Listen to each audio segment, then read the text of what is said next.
At habang ako'y naguguluhan, tulad ng hangin, ako'y nawawala. Pait ng buhay, akong tinatamaan. Lord, saan ako patutungo? Anong gagawin ko? Hey mga kapatid, today is Wednesday at ngayon po tayo ay muli. Ngayon pong araw na ito, April 15, 2026 ay tutungo sa ating daily devotion dito sa ating God's Morning. Dito po ay mula sa Mark chapter 13 verse 33. At pamagatan po natin itong be on guard and stay alert. You don't know when the time will come. At sa atin pong pag-aaral na ito, diretso na po tayo. Tayo po ay babasa at gagamitin ko po ang talata mula po sa Amplified Version. At ito po ang sinasabing, be on guard and stay constantly alert and pray, for you do not know when the appointed time will come. Tayo po ay manalangin. Let's pray.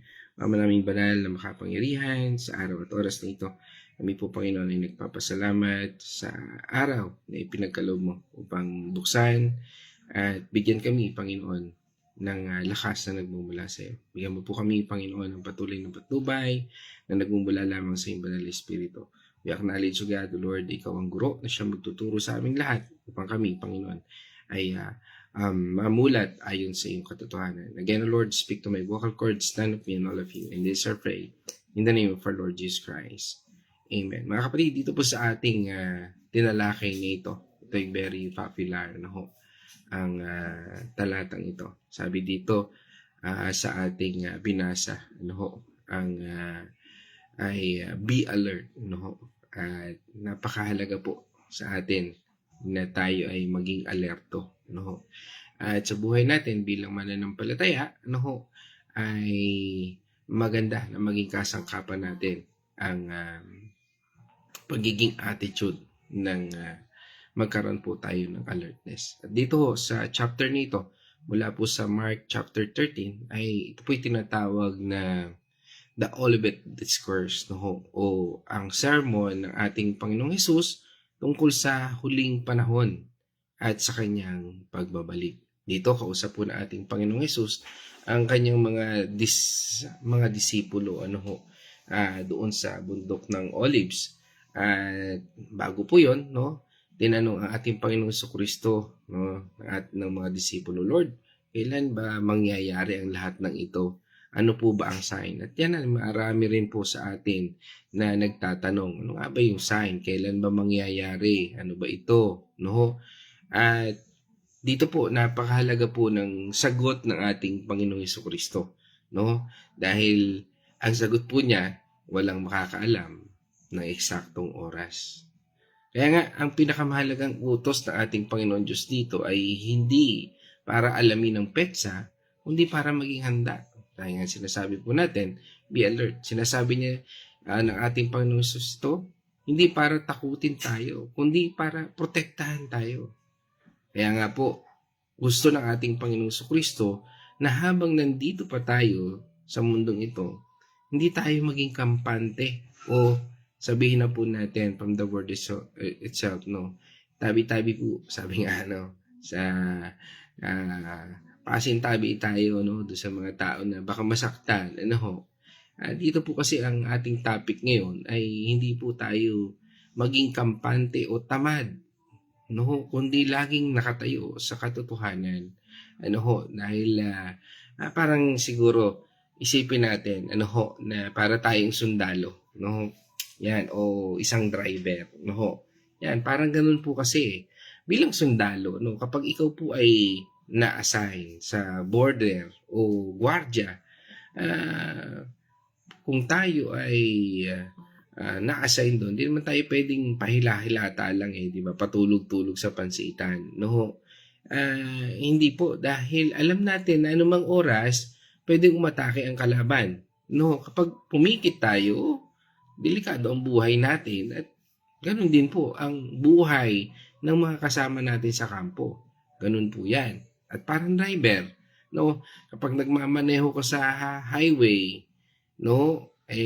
Lagi pong nakabantay ang mata mo sa kalsada, no? Ngayon po kasi mapapansin na natin ang mga driver, no? Hindi na nakabantay sa kanyang sa kalsada o kung sino yung dadaan no? Wala na hong alertness, no? Nawala na 'yon. Ang nangyayari na ngayon kasi is wala akong pake, no? Para tulad noon sa mga parking. Ang parking ngayon mapapansin niyo puro kalsada na lang nakahambalang sa kalsada, katwiran saglit lang naman ako pero hindi natin nakikita yung banta ng pwedeng mangyari. Alam nyo yan, isang bagay po sa buhay natin, Kaya nga, hindi tayo pwedeng mag-text, matulog, sabi nga bilang maging responsable po tayo, no? At hindi natin alam kung anong pwedeng mangyari, no? Ganito rin po sa ating spiritual life. Ang pagiging on guard ay hindi choice. Again, from the word itself, ito po ay responsibilidad at kailangan natin para manatili tayong ligtas at buhay sa ating Panginoong Kristo. Kaya mga kapatid, dito sa ating talata, sabi dito is be on guard. Mag-ingat at magbantay. Sa salitang Greek po, ibig sabihin po nito ay blepo, no? Which mean to look, to see, and beware. Parang ito ay look, see, and beware. Hindi to look, see, and listen. Ang sinasabi po dito, look, see, and beware. Magmatsyag, no? Tumingin, magmatsyag, at sabi nga ay mag-ingat. Bilang mga Kristiyano, hindi po tayo pwedeng maging careless o pabaya sa ating buhay. No, hindi naman po ibig sabihin yan maging people pleaser tayo, Hindi naman po ibig sabihin nun. Kasi ano man ang talagang katotohanan sa buhay mo, gumawa ka ng mabuti, gumawa ka ng masama, ang tao ay laging may masasabi sa iyo. No? Kaya nga, pinakamaganda lang gawin mo yung pinagagawa sa iyo ng Panginoon, and that's all. Dahil marami pong panganib sa paligid. Hindi lang physical, kundi lalo na sa ating spiritual realm. May mga kaaway tayo na parang liyong umaalulong, umaatungal, at naghahanap ng masisila. Diba? Sabi doon ng 1 Peter 5:8, be sober. The enemy is just like a roaring lion. Kaya dapat po nakabantay tayo, ang ating diwa at ang ating puso. Sabi nga doon, nakaabang lang. Inaabangan yan tayo. Diba yung leon talagang matsyagayan nag-aabang. At dito, kasama po ang pag-iingat sa ating pananampalataya, sa ating mga desisyon, at sa mga pinapanood at pinapakinggan natin. Napakalaking impluwensya po niyan, yung mga pinapanood at saka napapakinggan po natin. Hindi natin namamalayan na babago na yung isipan at puso natin yan. Kaya nga po, huwag tayong padala sa mga maling aral o sa mga tukso. At dito sinasabi rin po sa atin ng talata, stay constantly alert. Sabi po dito, laging gising at handa. Ang salitang alert o watch ay nangangahulugang huwag matulog sa pansitan. Diba? Masarap yung pansit. Ano kayong pansit yun? Ibig sabihin po nun, huwag tayong matulog ng, sabi nga ay, huwag tayong tumulala. Parang nag-aantay lang tayo sa pansitan o parang alam naman natin lahat yun. Isang bagay na nagiging complacent tayo. Parang ganon. Dahil sa panahon po ngayon, madaling maging komportable o kampante. Madaling sabihin natin na okay lang naman tayo. Kaya kadalasan, nakakalimot po tayo na maging masigasig. At Pero sabi nga sa atin ng ating Panginoon, dapat tayo ay constantly alert. Ibig sabihin 24/7. Araw-araw, dapat gising ang espiritu natin. Hindi natin pwedeng isipin na malayo pa ang pagbabalik ng ating Panginoong Hesus. Kaya pwede na tayong maging tamad o makasalanan muna. No. Ang tunay na anak ng Diyos ay namumuhay ng banal at handa sa anumang oras. Kaya nga po sabi ng Panginoon, lagi tayong manalangin. Napakahalaga po nito. Hindi pwedeng nagbabantay lang tayo gamit ang sarili nating lakas. Ang prayer, ang ating spiritual fuel at shield. Lagi po natin tatandaan yan. Kapag nananalangin tayo, pinuputong tayo ng Holy Spirit at binibigyan tayo ng discernment o karunungan para malaman kung ano ang tama at mali. Kaya nga pag nananalangin tayo, hingin natin yung lakas. Yan yung fuel natin. Hayaan natin na magkaroon tayo ng shield, ng kalasag, na pag dumarating ang mga pagsubok, ay nagkakaroon po tayo ng lakas para umusad. Kaya po spiritual fuel siya. Hindi pwedeng na-stuck ka lang doon sa isang lugar. Kapag hindi tayo nagdadasal, madali tayong mapagod. Madali po tayong, sabi nga ay, matutulog sa pansitan. Madali tayong madadala ng mga maling gawain. Sabi nga sa atin ng Panginoon doon sa ating talata, you do not know when the appointed time will come. Hindi natin alam kung kailan darating ang oras na nasabi ng Panginoon. At ito po ang theology ng buong verse na ito. Walang tao, walang anghel, at walang propeta na nakakaalam ng eksaktong araw at oras ng pagbabalik ng ating Panginoong Hesus o katapusan ng mundo. Ang appointed time ay pwede ring mga hulugang end of our life. Hindi natin alam kung kailan tayo kukunin ng Diyos. Tanging siya lang ang nakakaalam. Kaya nga kahit anong panalangin natin, Lord, bukas, sama mo na ako sa iyo kaharian. Kung hindi niya kalooban, hindi mangyayari yun. Kaya nga, being ready. Dahil hindi natin alam kung anumang oras, ang pinakamaganda po natin gawin, o preparation natin, ay ang mamuhay ng handa araw-araw. Bago ba natin ipikit ang ating mata sa gabi, masasabi ba natin sa Lord, Lord, handa na ako. Hindi man pwede natin sabihin na, Lord, saka na lang ako ha, magbabago kapag malapit na. Lord, saka na lang ako susunod sa iyo, saka na lang ako attend ng Bible study pagka malapit na. Saka na lang ako magbabasa ng Biblia kapag malapit na. Dahil baka po pagdating ng oras, huli na ang lahat. Tsaka ako na lang po intindihin yung baptism. Tsaka ako na lang po intindihin yung ministry pagka malapit na. Yan natin. Mga kapatid, bilang mga tagasunod ng ating Panginoon Jesucristo, napakalaki po ng kahulugan nito sa ating buhay. At kung tayo ay magiging alert, handa, magiging mamumuhay po tayo, we live in an excitement, not in fear. Kaya nga sa buhay natin, kahit ano pa man yung dumadating sa buhay natin, kung tayo may pagsubok na excite tayo, Lord, anong gusto mong gawin? Hindi takot ang namumuhay sa iyo. Dahil kung ang namumuhay sa atin ay takot, hindi sabihin nun hindi tayo handa. Hindi tayo natatakot sa pagbabalik ng ating Panginoong Hesus.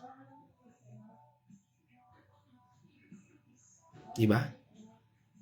Ano man ang mangyari sa buhay natin, siya nakakaalam. Kaya nga hindi natin dapat katakutan yun. Hindi inaasahan natin ito. Pero dahil inaasahan natin, ginagawa natin ang tama.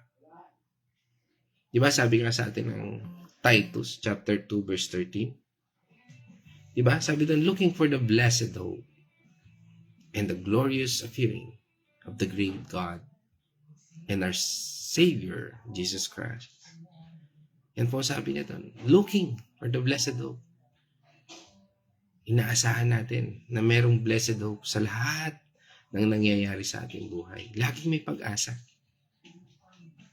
Dahil gusto ng Panginoon ipakita kung sino siya, kung sino ang Diyos, at sino si Kristo sa buhay natin. At yan ay sa pamamagitan ng Banal na Espiritu. Ang salitang looking for or waiting for dito po sa Titus chapter 2 verse 13 ay hindi po nangangahulugang naghihintay lang tayo ng walang ginagawa. Ito po ay salitang excitement at anticipation. Para itong paghihintay natin sa taong mahal natin sa biyahe papunta sa magandang lugar, di ba? Masaya tayo, excited, kaya nag-aayos tayo at naghahanda. Di ba? Pag ikaw ay pupunta halimbawa ng ano ba yung gustong-gusto mong puntahan. Halimbawa ay Vietnam. No, Vietnam ba? Baka gusto mong pumunta ng Vietnam. Di ba? Halimbawa bukas na yung alis ninyo. Sigurado, naghahanda ka na ngayon, di ba? Sigurado, lahat ng pangangailangan mo, inaayos mo na. Sarili mo, di ba? Andyan nga yung nakapagpa-parlor ka na, kung ano-ano pa, di ba? Inihanda mo. Ganun ka din ba in your spiritual life? Mga kapatid, hindi po tayo katulad ng mga taong takot na takot dahil alam nilang hindi sila handa o malaya o malayo. Malaya sa kasalanan, malayo sa Diyos. Mga kapatid, tayo po ay may assurance at peace dahil alam natin tayo ay nasa ating Panginoong Jesucristo na. Alam natin na ang Diyos, ang ating Panginoong Jesucristo, ay tinanggap na natin. At kung hindi pa, there's still a chance. And that chance is today. Tanggapin mo si Kristo bilang iyong Panginoon at tagapagligtas. And if you don't know how, pwede ka mag-comment. Tatawagan ko po kayo. Pwede mo ibigay sa akin yung number mo. Tatawagan ko po kayo. Kung sa Pilipinas lang po yan, ha? At baka overseas, no? Wala po tayong pantawag overseas. Pero online, pwede po. Messenger, Viber, siguro, Telegram, or WhatsApp, no? Or kung ano man ang applicable sa inyong country na pwede kong i-download dito at gusto mong tanggapin ang ating Panginoon Jesucristo bilang iyong Panginoon tagapagligtas, just let me know. I'm ready, willing, and able to help by the grace of God. Kaya nga po, live with eternity in mind. Kaya po nasabi ng Bible, di ba, doon sa Colossians chapter 3 verse 2, set your affection on things above, not on things on the earth. Dito po, no, sinasabi sa atin, doon po tayo tumingin. Set above our affection. Alam natin, dayo lang tayo dito sa lupa eh. Ang tunay nating tahanan ay nasa langit. Kaya bawat galaw natin, no, iniisip natin, o isipin muna natin, kung ito po ay nakalulugod sa ating Panginoong Diyos. And discipline is a must. Masarap naman talagang yung magpa-banjing. Masarap naman talagang hindi umattend ng Bible study kasi palakaw-lakaw ka, panood-nood ka ng kung ano man yung ginagawa mo o ano man yung iyong ginagawang excuse. Masarap yan. Kasi akala natin nakakalaya tayo kasi hindi tayo sanay. Pero pag nakasanayan natin na salita ng Panginoon Diyos, sa mga tao namang sanay na umaattend ng Bible study, nagpapagal, sila naman yung mga taong mabigat ang kalooban. Parang ganun lang yun eh. Kaya mapapansin mo yung mga taong sanay sa presensya ng Panginoon Diyos, hindi sila mabuhay nang hindi sila nakaka-attend. Uhaw na uhaw sila sa Panginoon. At yung mundo naman, na uhaw sa mga makabundong gawain, parang kabigatan sa kanila ang pag-attend sa Bible study o pag-attend sa mga katulad na gawain na ito. Makikita mo yan eh. No? At kalimitan sila pa yung mareklamo. No? Sila pa yung mareklamo na hindi mo nababanggit, hindi mo nabati, Madaling magtampo. They are very, very fragile because wala yung wala yung presensya ng Panginoon Diyos. Kasi kung hindi ka dapat magtampo eh. Kasi first and foremost, hindi ito para sa iyo, kundi para sa Kanya. Para sa ating Panginoon Diyos. Dahil siya ang ating pinapapurihan, hindi tayo.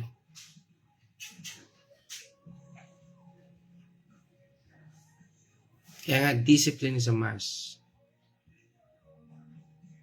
Ang pagiging on guard ay nangangailangan ng disiplina. Disiplina sa pagbabasa ng Word, pag-attend ng Bible study, disiplina sa pagdarasal, disiplina para sa pag-iwas sa kasalanan. Yan ang mga bagay. And we need to be ready. For He is coming. Ito po ibabala. Maring sa iba, ang tagal ng babala na yan. Hanggang ngayon, hindi pa nangyayari. Namatay na nga yung lolo't lolo ko. Yan pa rin yung babalang yan. Alam niyo, napakabuti ng Panginoon Diyos because He's very patient. Dahil pinaghahanda pa rin niya tayo. At patuloy niya minimensahe sa atin ito. Dahil, ibig sabihin lamang po nun, marami pa pong tao hindi handa. Kaya nga, maaari nating tanungin ang sarili natin ngayon. Kung babalik ba ang ating Panginoong Hesus ngayon, handa na ba tayo? May kailangan pa ba tayong itama sa buhay natin? At magiging sagot ba natin ay, Lord, we are ready. Our heart is right before you.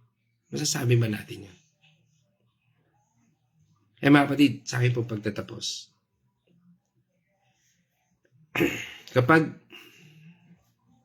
tulog tayo sa pansitan, madali tayong masila. Kapag alerto tayo, hindi tayo madaling matalo. Huwag natin pong hintayin na dumating ang oras bago tayo maganda. Huwag natin hintayin na magkasakit muna tayo o magkaroon ng problema bago tayo lumapit sa Diyos. Today is the day of salvation. Today is the day to stand firm. Gising na ang diwa natin. O gisingin natin ang diwa natin. Buksan po natin ang ating mga puso. Dahil hindi natin alam kung kailan darating ang oras, pero siguradong tayo ay handa na.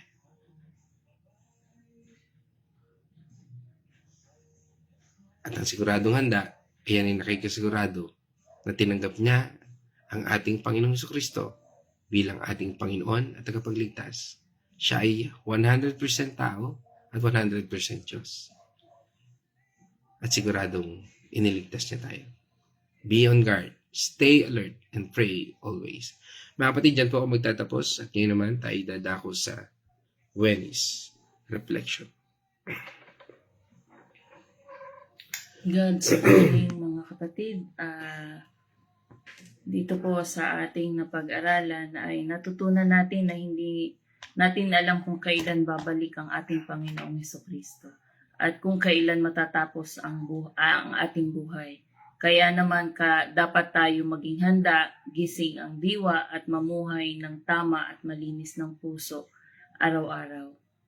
Huwag tayo maging kampante sa ating pananampalataya, kundi gamitin natin ang bawat oras para gumawa ng mabuti, maging maingat sa lahat ng sinasabi, ginagawa at maglingkod sa Diyos habang may pagkakataon pa. Gamitin natin ang ating buhay upang maging huwaran sa iba at hindi katitisuran. Kaya mag-ingat po tayo at maging handang sumunod sa ating Panginoon. Yun lamang po. God bless po. Okay. Ngayon naman tayo po dadako sa ating mga partner online at binabati po natin ating kapatid from Bulaking Chaong, yan, sa pangunguna po ni Nay Marta Artiliaga. At yan, at pagbati rin po natin kay dyan sa Bulaking Chaong, kay Kuya Chris, no, kay Nay Gori, kay Nay Lina, at sa lahat po ng ating mga kapatid dyan, at pagbati natin sa buong pamilya at angkan ng ating mga kapatid dyan. Ano ho? At pagbati rin po natin sa ating kapatid mula sa Makati City, sa Rianzares family. Yan, kasama po natin si Sister Vic Rianzares. Sa mapagpalang umaga po sa inyong buong pamilya. Ano ho, yan kila Kuya Ramil at sa lahat-lahat po. Yan. At pagbati rin po natin dito sa ating kapatid from Villa Escudero. Kasama po natin si Nay Winnie Patual. At pagbati rin natin dyan kay Ate Lisel Dalangin at sa buong pamilya po ng lahat. Yan, isang mapagpalang umaga po sa ating lahat. At pagbati rin naman natin, tungo tayo sa United States of America. Mula po dyan sa Washington Shuttle. Kasama po natin ang Dow family. Yan, sa pangunguna ng ating kapatid kay Nurse Abigail. Yan, Nurse Abby. Yan, isang mapagpalang umaga. At from Dubai, ano? Yan, kasama po natin si Maria Bunalos. Yan, isang mapagpalang umaga po sa inyo dyan sa Dubai. No? At yan, banggit ko na rin naman si Sister Lisel, kasama rin po natin ngayon. At kasama rin po natin ang Andal Artillaga family. Yan, sa pangunguna ni Pastora Pe. Yan, isang mapagpalang umaga po sa buong family at sa inyong buong angkan, pamilya at mga apo. Yan. At pagbati rin po natin kay Dr. Julia C. mula sa Usamis City. Isang pagpalang umaga po sa buong pamilya. At God bless po sa ating lahat. Yan, at sa lahat-lahat po dyan. At kasama rin natin ang ating kapatid, si Brother Rolly. At pagbati natin sa buong family. Yan, kay Sister Angel, kay Roan, at sa aking inaanak na si Rael. Sa mapagpalang umaga po. At from ano ito? Yan,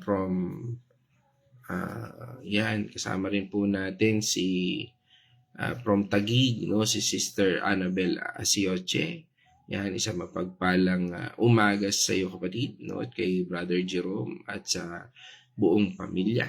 Yan, ang Asioche Laksam family. Yan, at kasama rin po natin ang Castillo family dyan sa San Gregorio. Yan, kay Sister Buena. At pagbati natin sa buong pamilya. Yan, kay Brother Alvin. At ganoon din si Brother Greg Rodriguez. Pagbati sa yung buong pamilya dito sa San Pablo City. Yan, at kasama rin natin ang aking kapatid, no, Caroline Mercado. Pagbati ko na rin sa aking nanay at sa iyong mga anak, no, sa aking mga pamangkin diyan sa Santa Rosa, Laguna. Siyempre pagbati ko sa aking nanay kay Corazon Mercado. Yan, at Yadgano Mercado. At pagbati ko na rin sa aking anak kay Casey at kay Kyle. Yan. At sino pa? Bati rin natin sa Dolores Quezon. Kasama po natin si Tatay Victor. Yan. Dalangin. Yan. Okay, so mga kapatid, dyan po tayo magtatapos. Nawa tayo na pagpala ng salita ng Panginoon. At ngayon po sa ating pagtatapos, tayo po ay manalangin. O manaming banal na makapangyarihan, banal na Espiritu at aming Panginoon tagapagligtas. Muli, salamat po Panginoon sa oras at araw na ito. Sa iyong pagmamahal, sa iyong patnubay at sa iyong gabay. Kami po ay nagtitiwala, Panginoon, na ang iyong salita ay nagbibigay sa amin ng lakas na nagmumula sa iyong banal Espiritu upang kami ay baguhin kung meron man dapat baguhin sa aming isipan, sa aming puso at sa aming buhay. Maghari ka po sa pamamagitan ng banal Espiritu at bigyan kami ng lakas ng naaayon, Panginoon, sa aming mga pangangailangan. Kung ito man po ay kagalingan, O Lord, wisdom, knowledge, Lord, provision sa lahat ng area ng aming buhay. Lord, pinagkakatiwala po namin na gawin mo kami, Panginoon, handa sa pagdating ng araw na ito. Kaya Panginoon, sa iyo pong papuri at pasalamat sa pangalan ng Ama, ng Anak at ng Banal na Espiritu. At ito po ay aming dalangin sa pangalan ng iyong nag-iisang anak na si Jesucristo. Amen, amen. Mga kapatid, let us shout the shout of victory. Christ has died. Christ has risen. Christ will come again. And together, we are for Christ. Again, God's morning, everyone. Ako'y nariyan minsan sa iyong piling ako'y muling mabangon. Ito ang tamang oras upang magbasa